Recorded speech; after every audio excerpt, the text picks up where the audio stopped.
Hi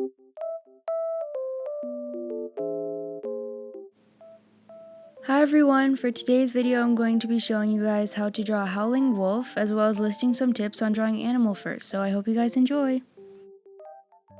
So I've already shaded in the rocks as you can see because they aren't that difficult as they mostly consist simply of large areas of shadows and highlights. You have complete freedom and creativity in choosing what you want your wolf to be standing on as well. So as you can see, these are the basic guidelines that I usually use in drawing animals in general. 3 circles, one for the abdomen area, one for the chest area, and one for the head. I drew 2 lines for each leg as well, and circles for the joints. I then connected the circles and thickened the lines for the legs.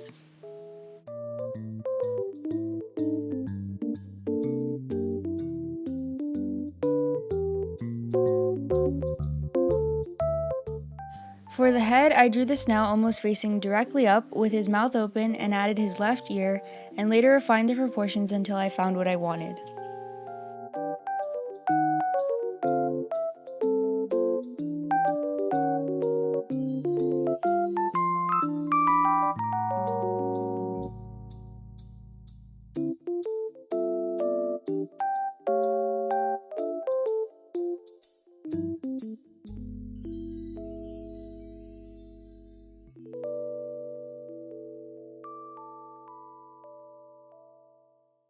Here I am erasing the guidelines in order to move on to the shading of the fur.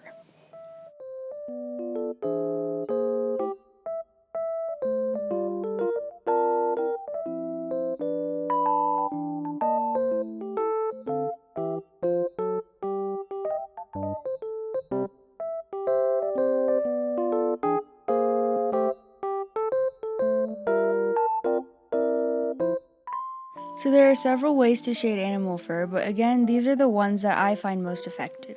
First of all, I think that it's very important, at least when starting out, to use references.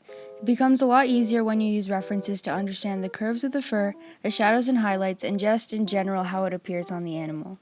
It really helps in making your art look a lot more realistic.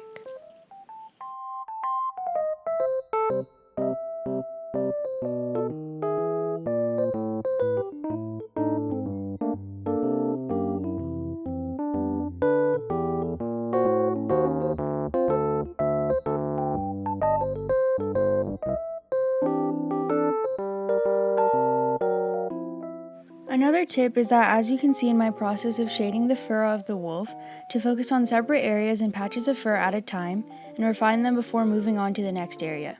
It's important that you make sure that you're not rushing through the process and that you really take your time to shade and blend the fur. You also want to make sure that the direction of your strokes resemble the reference. This is one of the key aspects of the drawing that will contribute to the realism of it, so it is definitely important that you make sure you're following the reference very accurately. One thing I just want to mention really quickly though, is that in my shading process in the video I didn't go as in depth in the strokes and the curves of the fur as I would have liked, so I'd recommend being more detailed than I was in order to get a more realistic look.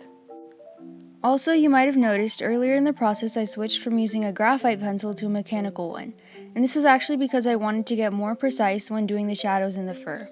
I find that mechanical pencils tend to give me more control over the strokes, so I'd recommend, if possible, to later complete the shadows in the process using a mechanical pencil.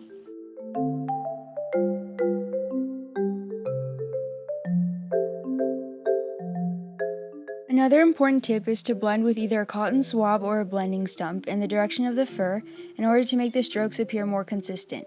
Make sure that you are spending your time through each of these steps. When rushed, the fur may appear very harsh and hurried, obviously. It may seem tedious, but to really get a realistic product, it is important that you are patient in making the strokes.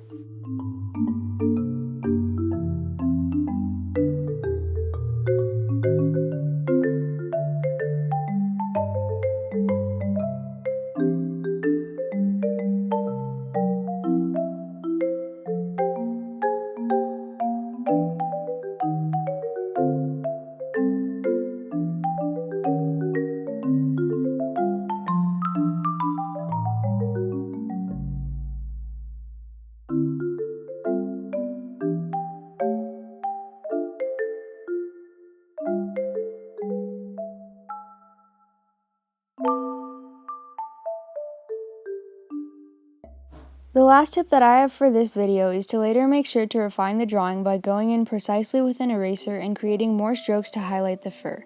The fur is mainly only made up of shadows and highlights, and the sketch may lose its realism if there's a lack of highlights and an excess of shadows. However, it is important to make sure that these are as fine and exact as your shadows.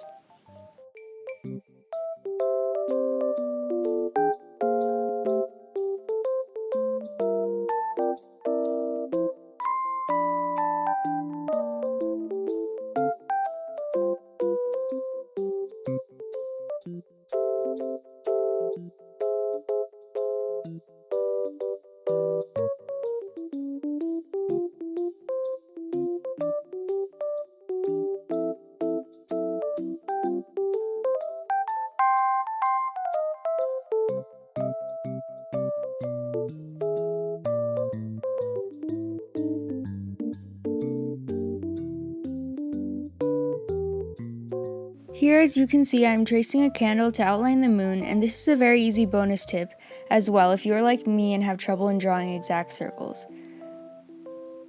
But yeah, that is pretty much it for this video. I hope you guys enjoyed and found these tips useful. Thank you guys so much for watching, and I'll see you in my next video. Bye!